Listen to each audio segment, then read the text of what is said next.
make sure. So just to give you a brief recap of what we talked about last time, we spent most of our time talking about the levels of racism. One, getting an understanding of the 3 levels of racism and what it means at the interpersonal level and how we continue to move through that. We also talked a little bit about ways that racial bias impacts the effects that it has on BIPOC people, Black, Indigenous people of color. And then lastly, we identify next steps that we can begin to promote race equity within your personal and professional networks. So, with that, and if you could, there you go. Today, we are going to focus on how to really identify and interrupt implicit and explicit bias, as well as disrupting white dominant culture norms. And we have some great activities planned for that. And then how do you continue to take this thread and embed equity practices within your COC? And I'm going to pause right here for one moment. He was changing my times. I think that's Catherine. I think if you could mute, perfect. Mute. Am I muted? I muted you, but you unmuted. So I'll mute you if you could just hit the mute button. Thank you, Catherine. So we want to remind each of us while we're in community together today, that some of the things that we are doing is preparing you to be able to model these courageous conversations. So in doing that, we ask you to stay engaged. We had a very, very engaged group at our last training, and I'm expecting nothing less today. Allow yourself to really experience discomfort and ask yourself what's at the root of that discomfort, because that's when you really begin to do that interpersonal work. Also, create the space to speak your truth. I like to use the term move up your listening if you are someone who typically is the first person to respond, and move up your speaking if you are the one that usually stays in the background but really has something to say. Your voice matters and it adds value to what the conversation that we'll have today. And then the other thing is to accept and expect and accept this non-closure. We know that we did not get in this place of dealing with race equity and advancing race equity solutions overnight. So there are going to be some things that we don't have the answers to. Last time we were together in community, I encouraged you all to fall in love with the problem, because when you fall in love with the problem, it'll take you through the process, and the process is what will lead you to those solutions. So as we go through our time together today, I just want to bring those to the forefront and ask us all to remember that these are some of our grounding principles that we want to use as we have our conversation today. And so, go ahead, Lisa. No, it's okay. I think a lot of what we hear when we're working with communities is we get it. There are all of these inequities. Now what? How do we change them? What can we do? What action can we take? How do we build a plan and move forward and shift things? And we understand that there's a real urgency to do that because we cannot leave the system the way that it is. But what we want to make sure everybody understands, and this is kind of part of what Deanne was saying, right, is that the journey is the destination, that equity is not just an outcome, it's a process. So before we can jump to any kind of action, we have to take a closer look at our own beliefs and values and biases, right? We have to be able to think about what is the environment that exists currently before you start thinking about what the future state is. We have to think about how are we currently centering lived experience in our policies and procedures, in our committees that we have under the COC. How are we looking at our data with a racial equity lens? Are we disaggregating that by race and ethnicity? Are we looking at different intersections to see where the greatest inequities lie and where we may have the strongest impact? Are any of the policies and practices that we have across all of our programs, are any of those potentially perpetuating some of the disparities that we see? So what we don't want to do is say, you know what, we need to engage more folks with lived experience, but we still have a culture that doesn't value their voices or that, promotes tokenism. We're not going to be able to sustain that change unless we really look at all the parts of our system to determine if we're ready to start implementing change. how are we shifting culture? How are we shifting our own biases and challenging our own beliefs? That's a really important part of the process to advance racial equity. So let's talk a little bit about implicit bias and take a deeper dive here. Monique, can you talk to us about this slide? Absolutely. And so today we mentioned that we would talk a little bit about implicit bias. And so when you think about implicit bias and why we talk about it, these are all the ways in which we see racism really occur and arise, even if you're not really sure if it's there. So I'm talking about in reference to racism that continues to operate in many of the instances where you all reference in the professional or polite professionalism manner. This gives us a framework to really understand those underlying factors that drive overt racism. And so we'll actually, in a few minutes, get ready to segue into a video, but we want you to think about challenging implicit bias and why you would need to challenge it and what it can do as you begin to identify and interrupt implicit bias, not only within your own system, but in your personal and professional realm as well. Because oftentimes people may have good intentions, but the impact that it has on the other person are those desired outcomes that happen. We talked a little bit last time about trauma and how those reoccurring instances, the trauma that it could cause, especially the people who are a part of that marginalized population. In addition to that, discussing implicit bias does not mean that you are ignoring other causes of disparities. But what it does is it really helps to paint a fuller picture of what is really going on and what those root cause analysis are, and then how you can begin to work through that to create change within your system and your organization. So we are going to segue. Can I just add to that, Monique, for a second? Because I think it's really important. There are so many folks who say, like, I'm over it already. Why do we keep talking about racism? Why do we keep talking about implicit bias? Like, why, what is the reason that we have to continue to focus on this? And what I want everyone to understand is that you talked about the 4 levels of racism. I know that you talked about it on a personal level, structural level, interpersonal level, right? But all of the policies and procedures that are developed, all of the programs and services that are developed, they're developed by people, right? And all of the services that are being delivered, we have to think about what each person's internal belief system looks like. And it doesn't mean that those folks who may have some implicit biases are bad people.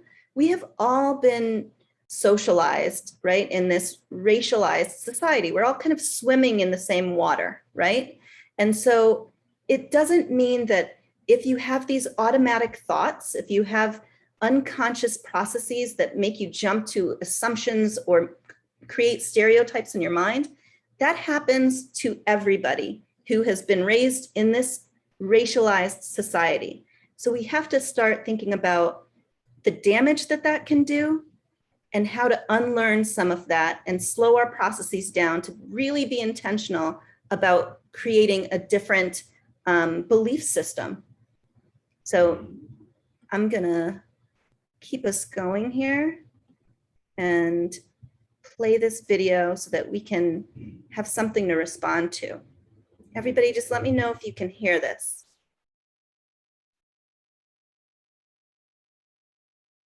I'm better than you in 2K. Bro, top talking max. I've been playing for longer than you what's good? have been alive. What's bro. good? Play me tonight. Play me tonight, bro. What's good? Play me tonight. What's good?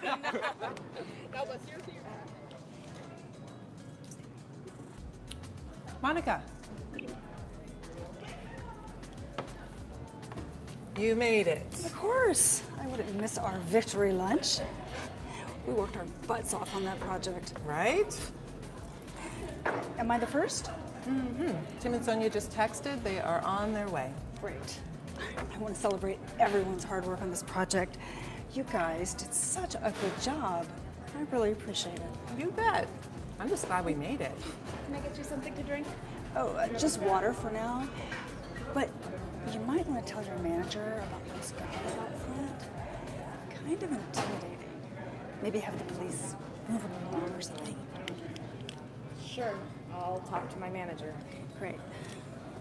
What are you doing? What? Call the police? Over those kids outside? I'm sorry, I'm not trying to offend anyone, but those kids can just hang out on some other street corner. Oh, I see. You see the tall one out there? That's my son, Michael. We're going shopping for prom clothes right after we're done here. God, I am so sorry. I just heard on the news that someone was mugged over here. And you thought my son did it? No, of course not. God, you don't think that I... You know what I think? I think this celebration is over. Thanks.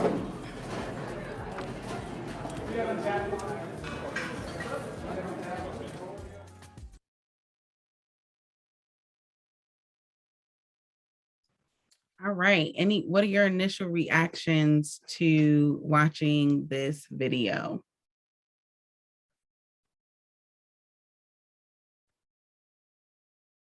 And if you don't mind coming off camera, it's a good way for us to just take the temperature in the room, make sure folks are present. Love to see those beautiful faces. Thank you. Wonderful, wonderful.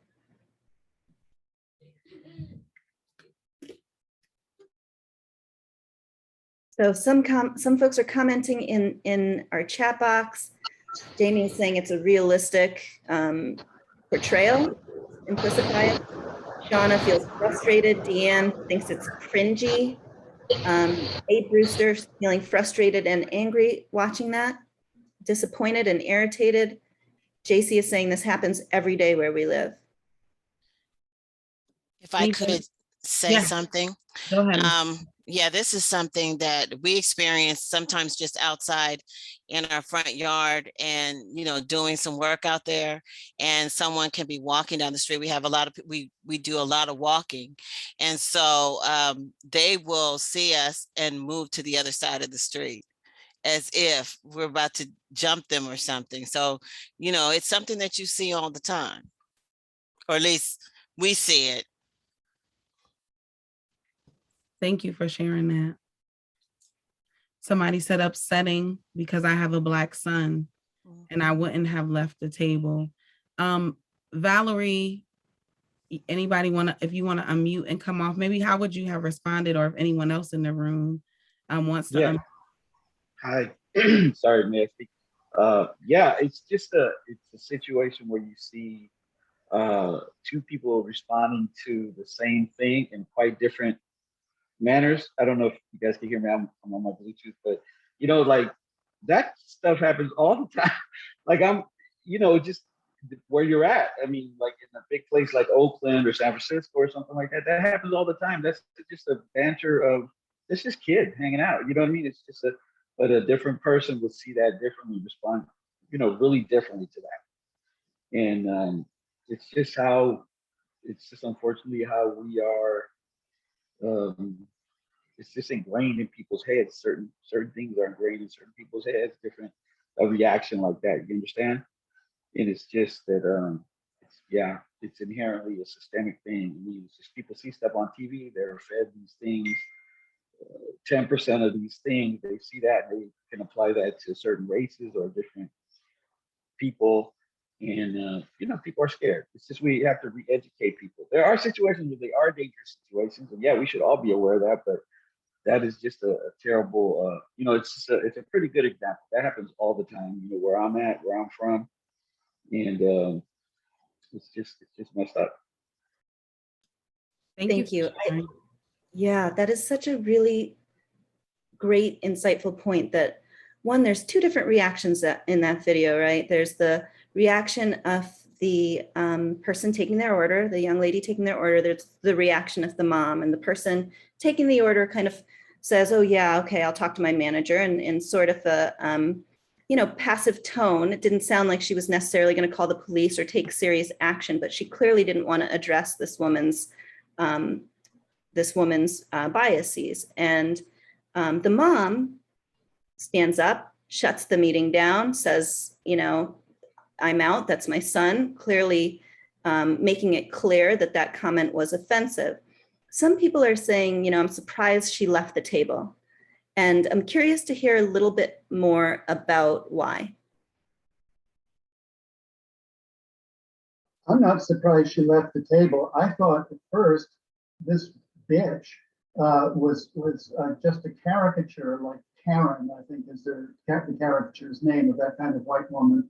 And therefore I didn't think it was realistic until I remembered that I had been present at exactly that same kind of interaction with a woman of power in a garden of a public place where she could call very quietly and get security to remove the boys from because they were bothering our conversation.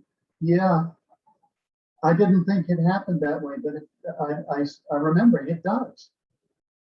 Thank you, Peter.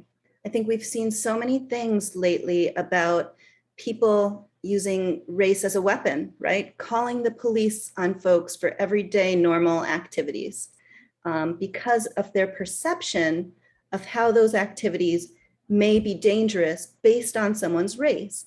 And so what I want folks to think about is that we've been socialized to associate Black males with violence in this country.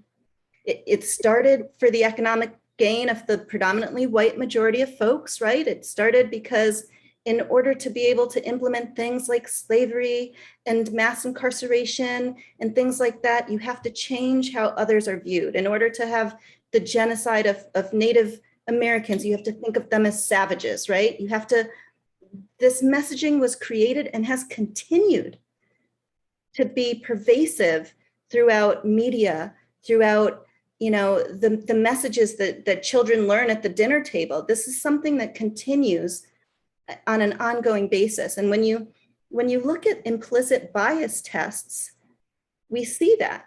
Even 50% of Black folks who take those implicit bias tests have an easier time associating white faces with positive words.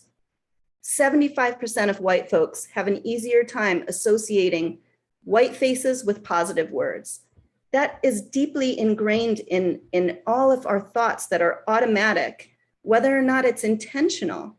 This is how we've been socialized, and we have to break that down and think about how much damage that has caused over the past centuries that people have thought that way. And we need to really start to unlearn some of that because it's crap. Other thoughts, other comments? This is Erica. I would say, and I don't know, I think Valerie was the other person who mentioned surprise at some of that. I think especially as a person of color, you hear and see so much of that all of the time, and you don't always call it out. And I'm wondering, frankly, whether had that not been her children outside, whether she would have called it out, whether she would have even left the table. Like how, when it gets personal, and even though racism is personal, implicit bias is personal, when you're exposed to it so often, when you see it and hear it so often, like, sometimes the question is this the table I'm going to walk away from? Is this the battle I'm going to fight today? Is this the issue I'm going to deal with today? And so I think watching her walk up from the table was a bold move, and it was the right move. It was a good move. And I think it's a move that most of us wish we could take much more often, but it doesn't play out that way for one reason or another. Like, could be personally, what do you feel you're going to deal with that day? Or it could be something much more substantial. Like, if that is my boss, am I getting up and walking away from the table? Like, am I leaving a paycheck on the table because I'm offended? So thank you. This is Valerie. Hi, Valerie. I'm sorry. I just wanted to relate what you were saying, Erica, to the comment that's in the chat, where we see someone commenting that maybe it was an opportunity for more education, but at the same time, we have to think about the fatigue of constantly having to redirect and educate folks. So we think about, what it's like to constantly experience microaggressions. It is not, we can't rely on people of color to constantly have to address this because it is emotionally exhausting and traumatizing. I saw Joe with her hand up. Valerie, I'm going to let you go next because you were about to speak, but then Joe, if we could go to you next, that would be great. Perfect. And I think also there's also a Steven that was going to say something at one point too. He unmuted. All But right, we'll get Stephen. I was going to say that this whole discussion is the prime example on one of my responsibilities in this racial equity conversation. I was told quite a few years ago, we're looking maybe 12, 15 years ago or so, that that education factor that you were just mentioning, that's my job. That's where I come in as an ally, as somebody who understands that dynamic that's happening there, because it's exhausting. People of color have been explaining for their entire lifetime. And I was pretty much told, I was just like, I was, I don't know, guided, told, educated, trained, mentored, whatever you want to put into there, but that education, especially that education comes from the same, like, I know that they will listen to me because they see me as one of theirs. Like I am a white woman. They're like, oh, I can trust what she's saying. And that is just an automatic thing that I wasn't aware of until somebody mentioned it and kind of guided me towards that. So as a responsibility, I educate white folks all the time because I know that's part of my responsibility as an ally. So, yeah. I appreciate that. Thank you. Can we go to Valerie, who had a comment, and then we'll also go to Stephen, and then maybe get back to our slides. Thanks, Lisa. Can everyone hear me? Great. Yes. Lisa, to your point, I have a very unique, position. My son is 12 and he'll be 13 in December. And when he turned 12, the first thing I thought about on his birthday was Tamir Rice, that he's now the same age as Tamir Rice was when he was shot in a park for playing with a toy gun. And so literally on his birthday, each year in December, I'm thinking about he's looking more like an adult. Now he makes 100s in math on his report card, but I realize that his skin is weaponized to no fault of his own. So when I said that she shouldn't walk away from the table, I was speaking as a mom, and I know that in moments like those, I cannot afford to walk away from the table. It's exhausting emotionally, yes, but if I'm educating someone and it'll give my son, my nephews, my friends' sons a chance to live because I'm humanizing them in that moment to someone who, for some reason, to no fault of my own, doesn't see them as equally human, then as exhausting as it may be, I'm sitting at the table having the conversation. If it's my boss, I'm having the conversation because there's no paycheck worth more than the life of my 12-year-old. And so, unfortunately, we have to have those cringeworthy human conversations. And so when I said don't walk away from the table, it's because I can't afford to, because it's kids that look like mine that end up on the other side of bullets. So that's exactly why I made the comment that I can't walk away from the table, even though I'm exhausted. And when I just want everyone to think about how triggering videos like this that aren't even a real case scenario. It's not like we're watching something that happened on the news together right now. Think about how when people of color see that, they think about their loved ones, they think about people that could happen to and that it does happen to on a daily basis. So we want to make sure that when folks are coming to work, that people are acknowledging that they may be exhausted, they may be in pain, they may be, every time that we see another young person, not necessarily young, but another, person of color being killed at the hands of police, every time that is shown, it is triggering, it is traumatizing. So being able to hear that in everyone's voice today, and all of these chats, folks who are saying that this is really, it can be triggering. Monique, I know it sounded like we had Stephen maybe wanted to say something, and then I'm going to pass it over to you. First off, thank you very much for this effort. It has caused me to do some in-depth thinking about where I am as a white man and how fortunate I am to, by some miracle, be born a white man, because my life is significantly easier than if I'd been born as a Black woman. And I had no choice over either one of those. But it is interesting. One of the things that I learned from early on, or at least this, I'll put this out for discussion maybe. Prejudice is, I think, a human condition. It isn't necessarily just white or just Black or just Asian. We are all born with a need to be a part of a tribe. When we were all running around killing dinosaurs, which we weren't, but anyway, we needed the support of others who looked like us in order to survive. And unfortunately, our societies haven't done away with that need. And it's the other thing that I saw when the video was playing was, this is bad news, okay? Because you got kids that are like 12, 13, and they're all about 90% full of energy and about 1% of awareness of what on earth is going on around them.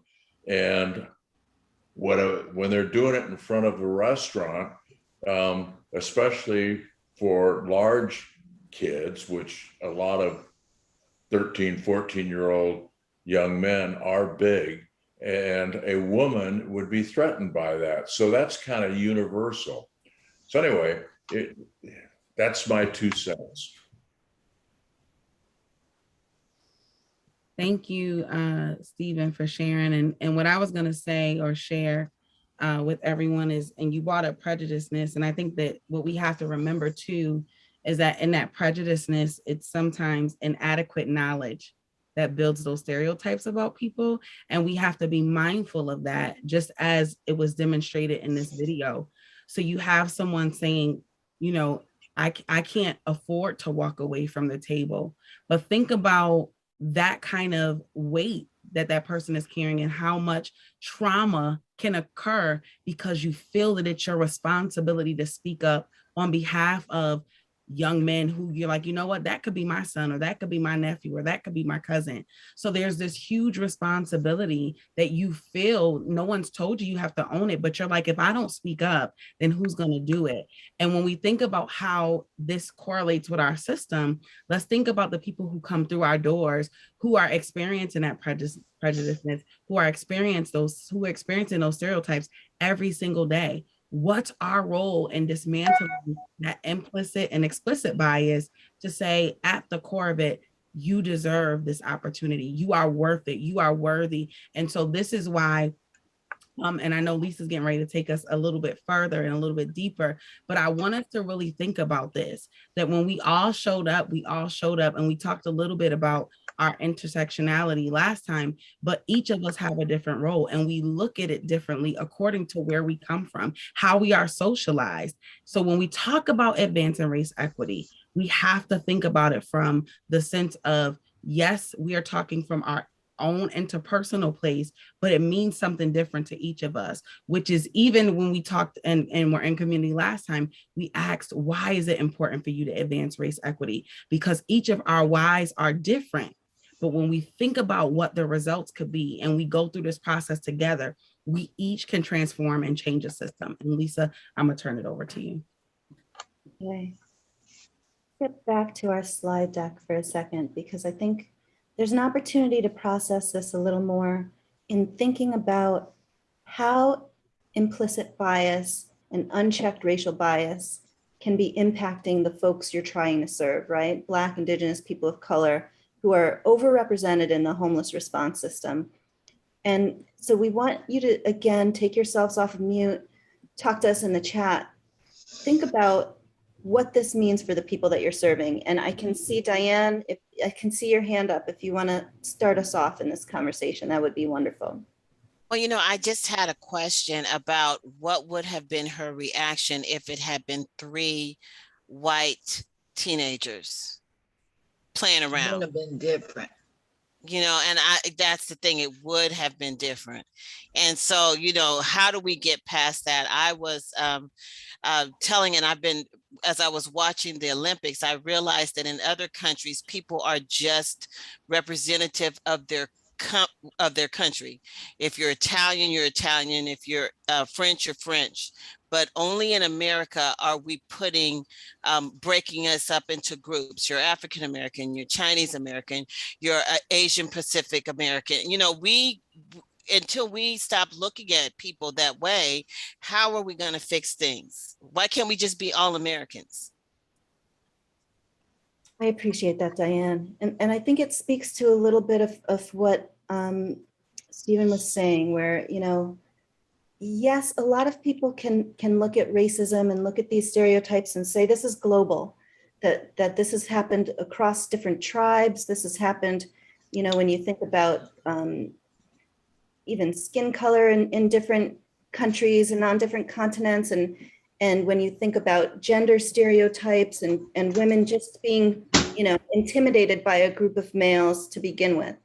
But what you're saying, Diane, I think is really important. We bring it back to where we see some of the greatest disparities in this country. And we think about, you know, the impact in our education, in housing, in economic security, in employment. And we see that across race, we see there are certain racial groups, certain ethnicities that are suffering more than others, right? And so we don't want to, we always want to say, like, what is the thoughts or perceptions that we have that could be causing us to act in a certain way? And how do we bring ourselves back to a place of belonging, right? We all belong. And Diane, I think that's what you're talking about, right? The opposite to othering, the opposite of saying these people are less than, these people are not as smart, not as motivated, not as educated, not as smart with their money. The opposite of this us versus them is this real sense of belonging. And how do we create that? How do we shift the way that we're thinking to really get to know people on an intimate level who are different than us and be inclusive, right? So thank you for that. I see some comments coming in here, Monique. Yeah, What do we see? someone shared that that's right. They've always wondered why Japanese Americans were interned, but not Italian or German Americans. That is still implicit in our system. We have another comment that says, similar to Diane's point, there is an expectation of professionalism or readiness or other formal experiences for agencies and actors in the space to be legitimized and validated, and hence funded or given attention. Racism, that was an awesome comment.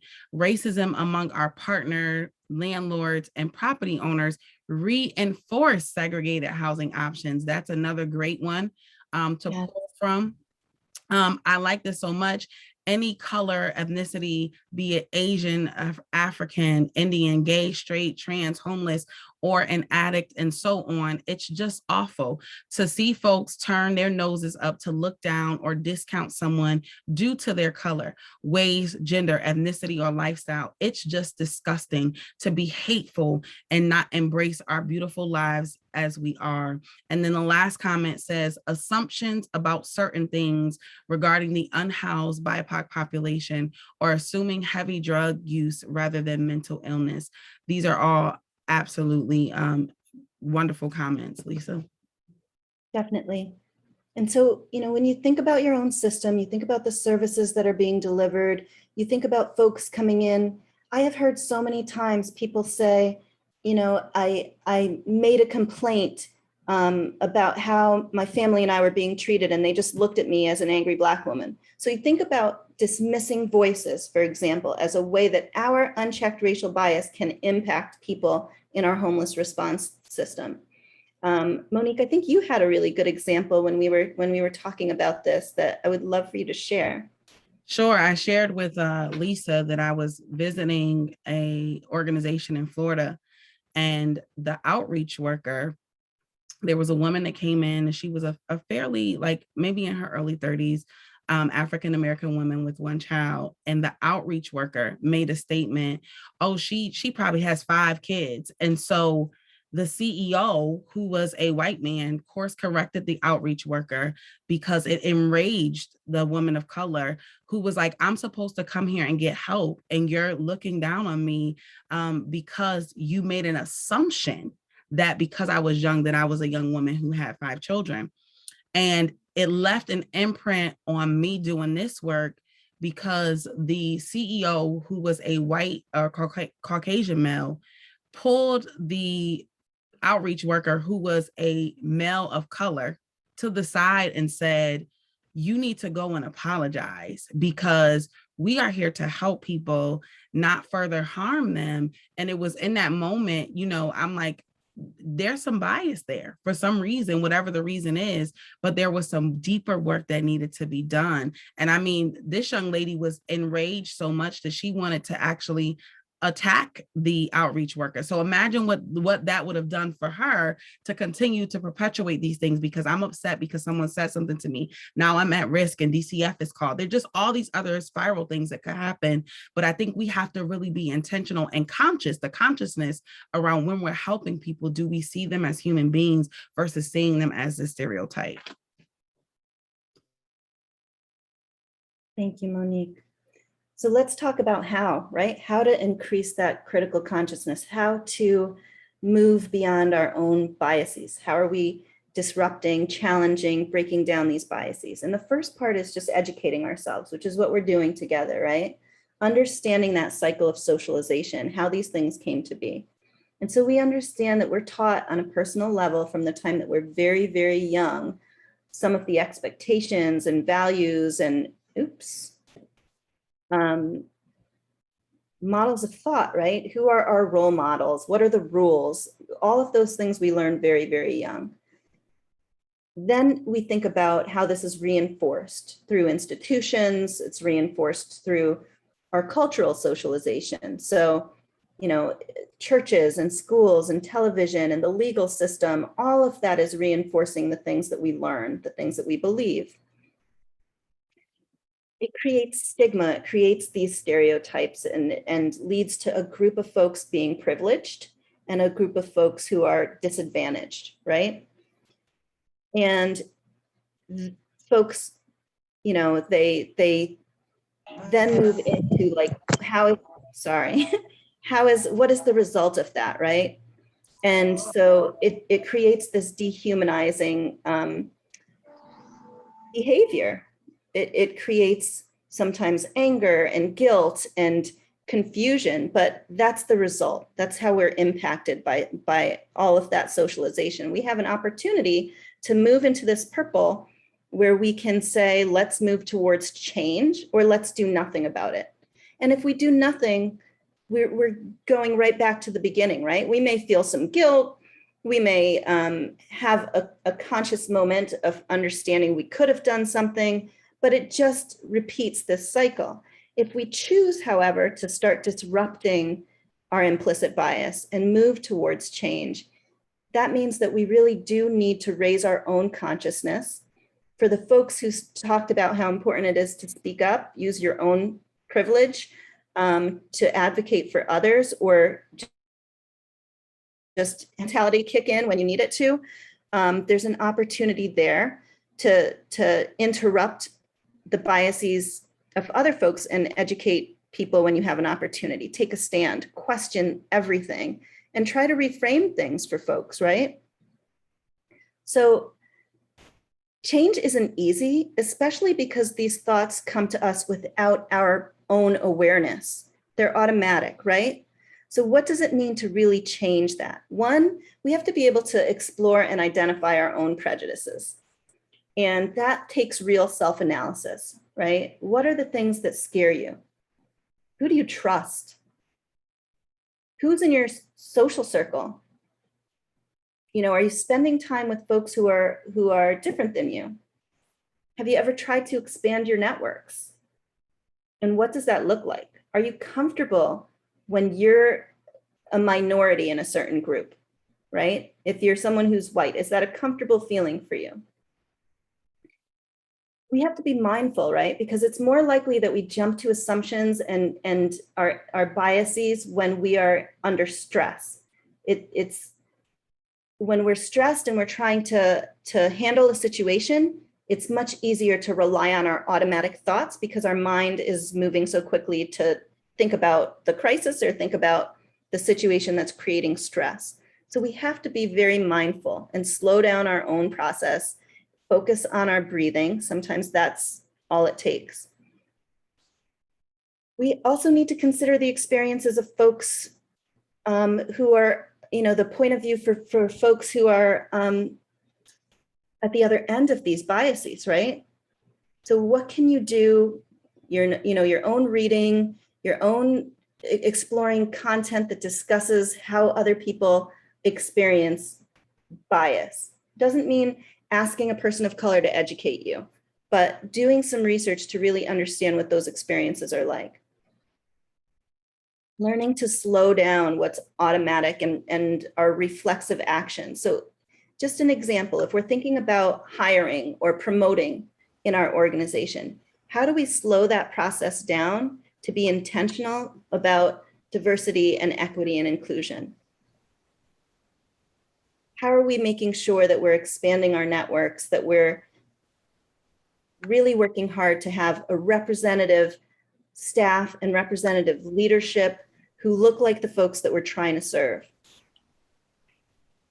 You want to also be able to individuate, right? Evaluate people based on their personal characteristics, not trying to associate what you think about their demographic group, not making those kinds of assumptions. So it is not easy work that we're asking you all to do, to start challenging your own biases, but it's very important. And so, we want to make sure everybody has an understanding of how to do that, how to slow things down and be intentional. Well, can I say something? Please. Yes, one of the things I found interesting, I woke back up last night and I was looking at some of the things from the Library of Congress, and it told a history that made me sick, with the way they treated Black people. Like, you can work at the White House. All those people got demoted from their jobs and stuff like that. Their kids had to still sit on the bus. They lost their service pay and everything. So what they did, they formed their own group to fight against the injustice. And it's like it dates all the way back. So we can't deny that. So everyone here, I feel like, should take a look at going back to the past to get a clearer picture. And I was directly impacted by violence from my son. He lost his will to live. He got stopped so much by the El Cerrito police. I want to say that, and I have others on the line, like Catherine. Let her tell her story. She lost her son because he was beaten, and I'll let her tell it, in Antioch, and that resulted in another thing. Charlene, thank you for sharing. Okay, so and I don't want to say too much. Yeah, it's really important to share I statements, because some of this is so personal and so intimate, the experiences people have had with race and racism. And we want to make sure that no one is forced to share if they don't want to share, and that, we can respect people who are holding some of that intimate information to themselves. That's not something that folks have to share if they don't want to. But Charlene, thank you for sharing about your son. That it's really brave of you to take something so personal and put it out there. And I appreciate that. And Lisa, I want to just highlight too that one of the things that Ms. Charlene said is that historical context is important. And so in order for us to think about where we are going, this is why when we started our learning together, we talked about the history of redlining. We talked about the history of zoning, because these are some of the things, especially around zoning, that still happen. So you mentioned your landlords and getting people to become good property managers. You have to build relationship, but it's important that that same information and level of knowledge around history that you all get, that they know that this is where we're coming from. And this is why this is such an important, race equity is such an important issue that the COC is leading and really standing firm on, because we understand the impact that it has had on the community. We understand the impact that it continues to have around and on people of color. Thank you, Monique. So let's talk about one really concrete way to challenge our implicit bias. And that's developing cultural humility. Cultural humility, we're gonna get into the definition in a second, but when you embed cultural humility into the service delivery system, it does help to mitigate implicit bias. It increases services usage. It affirms cultural identity and supports better outcomes. A lot of folks are really familiar with the term cultural competency. And cultural humility is a little bit different. Cultural humility involves an ongoing process of self-exploration and self-critique, combined with the willingness to learn from others. So if you think about cultural competency, it really is saying that we're going to learn more about other cultures and value differences and really tailor our approach to ensure that we are addressing the needs of specific populations. Cultural humility has another side to that really involves self-reflection and a continued commitment to ongoing learning, right? So it means that we're entering a relationship with another person with the intention of honoring their beliefs, customs, and values. And we're also acknowledging differences, accepting that person for who they are. But we're also listening to ourselves as well as the people that we serve, right? We're listening for our own biases. We're listening for our own history, our own experiences. And so, you know, this piece, when you're listening to yourself, it's how do you describe your own ethnicity, your own race, your religion, your gender expression, your sexual identity. What are your most closely held values? What would you want your colleagues and clients to know about you? And when you're listening to other folks, giving them the benefit of the doubt, you know, not jumping to conclusions or assumptions. So this piece, being able to commit to this ongoing learning and knowing that we will never be fully competent in another person's culture, that's the humility piece. That's the difference between cultural competence and cultural humility.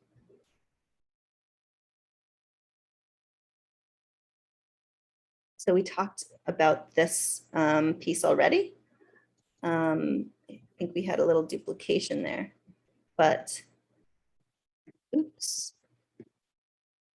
We do want to make sure that you know, folks understand the difference of cultural humility, how that can challenge our biases. And I'm going to move us into a conversation about white dominant cultural norms.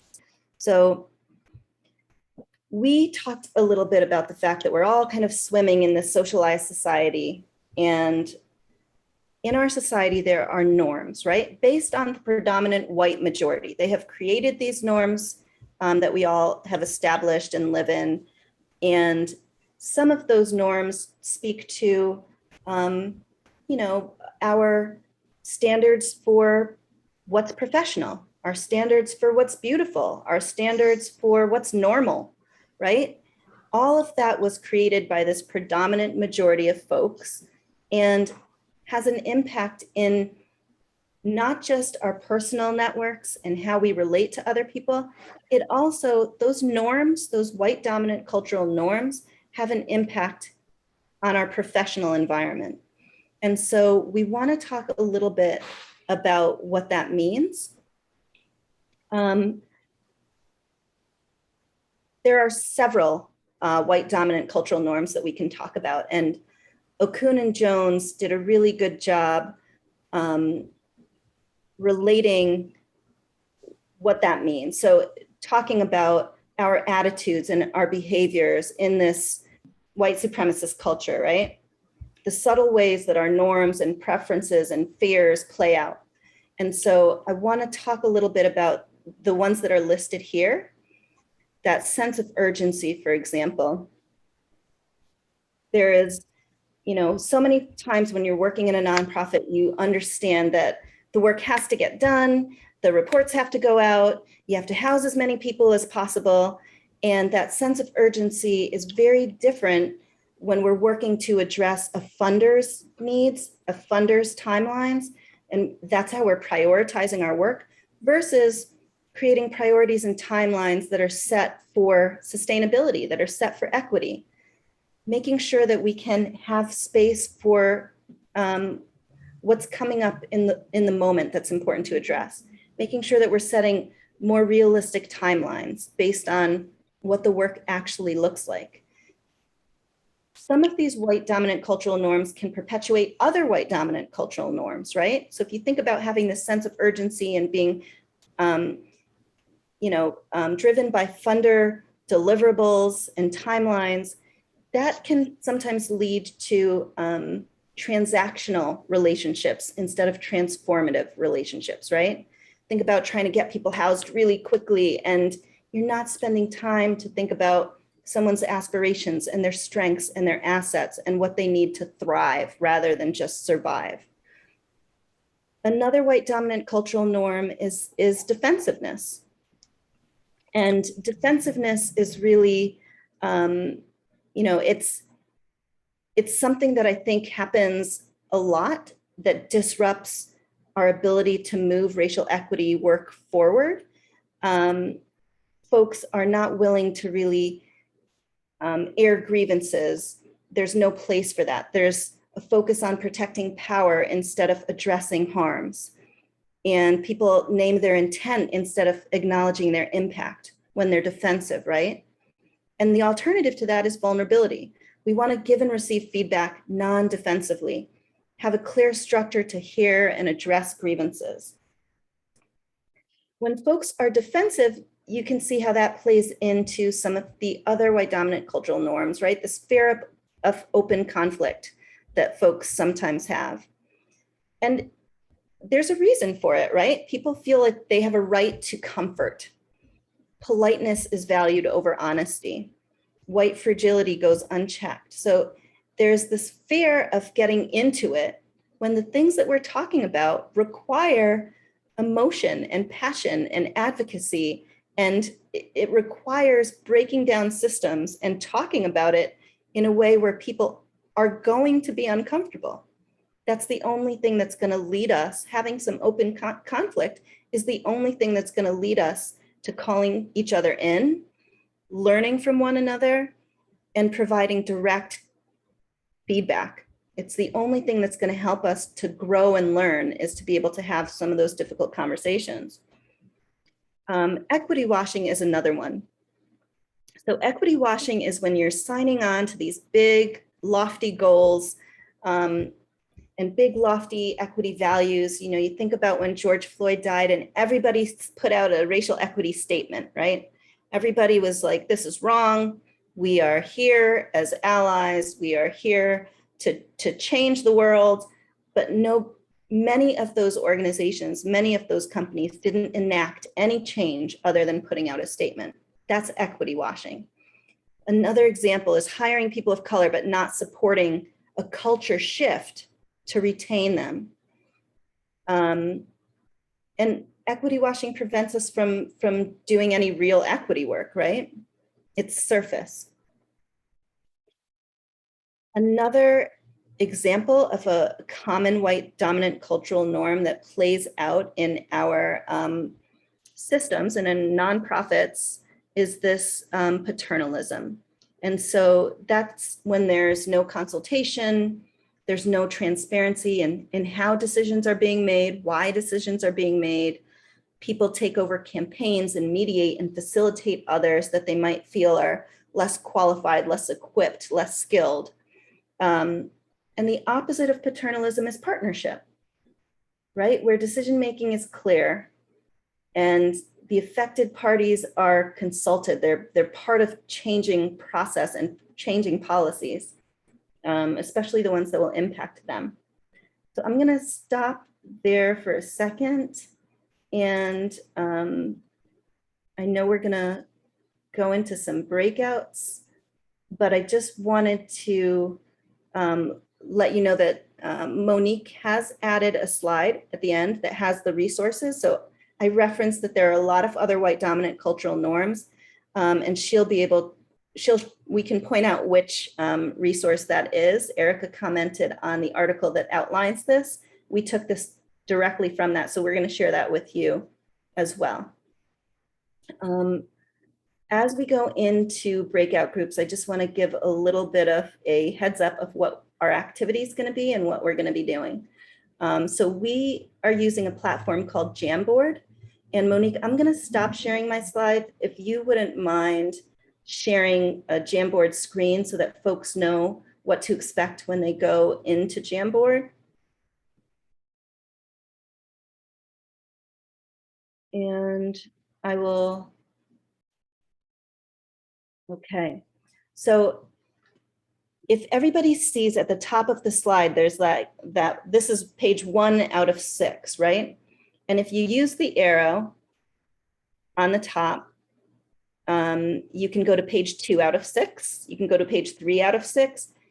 We're going to break you up into groups so that each group is discussing a different white dominant cultural norm. And you're going to all be talking about how can you disrupt that cultural norm across the COC.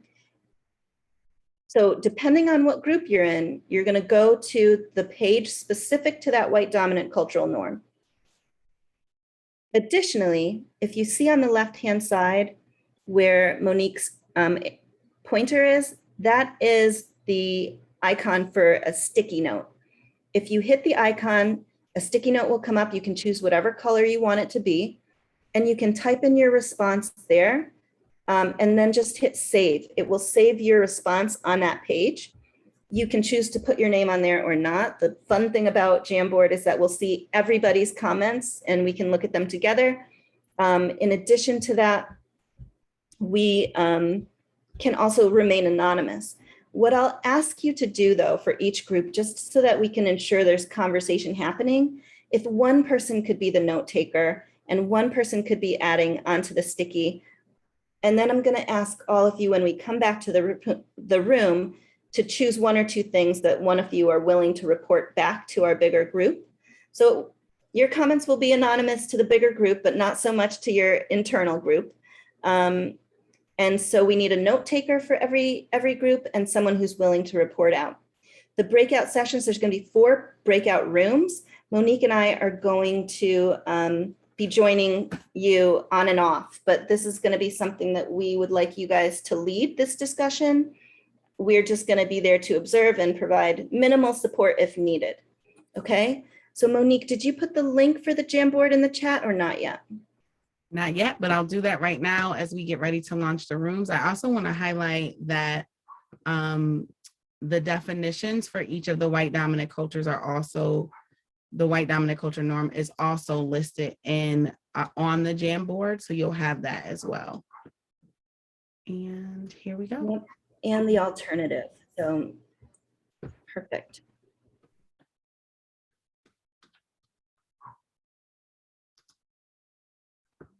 So when you see that chat come up, oh, that's okay. If you're driving or unable to join the breakout room, we get it.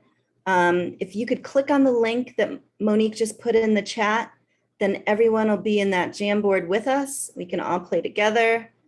And Monique, if you could break us out into those groups, that would be awesome. We will have about 15 minutes in the breakout group, and then we will bring you all back to the room.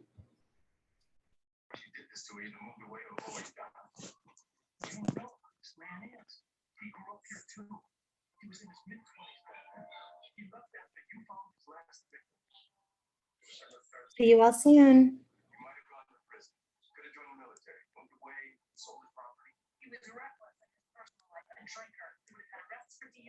This is your case right here. He was meticulous, so he may have had two areas of control. Right. One to torture and one to confinement. The workshop, maybe. The bar, the garage. December 1980, and was here and then he was gone. You know him, John. Like the workers. Everything you want to say, what is that? He was 28, huh? We thought he was caught by dogs. When was this? December 1980. Right when the killing stopped. Eric fully moved back soon after that. Was he survived by anyone? Oh, no.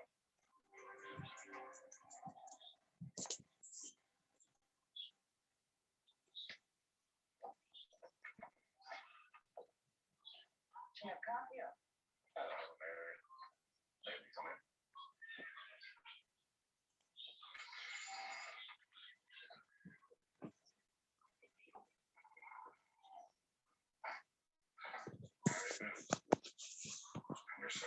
Who's married now? That's fine.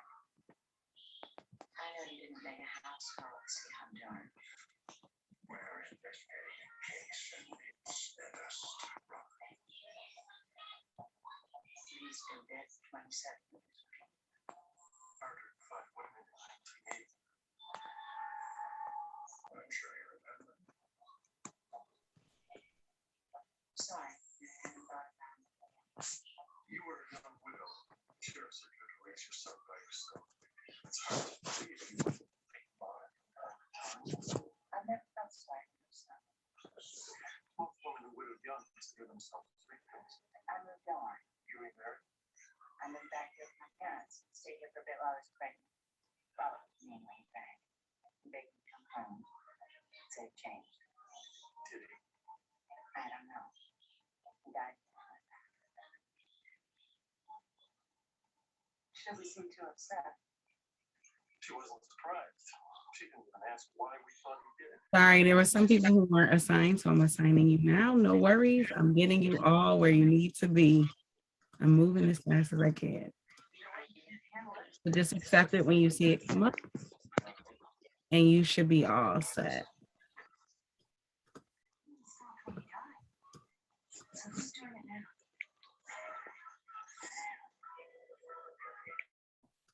Perfect.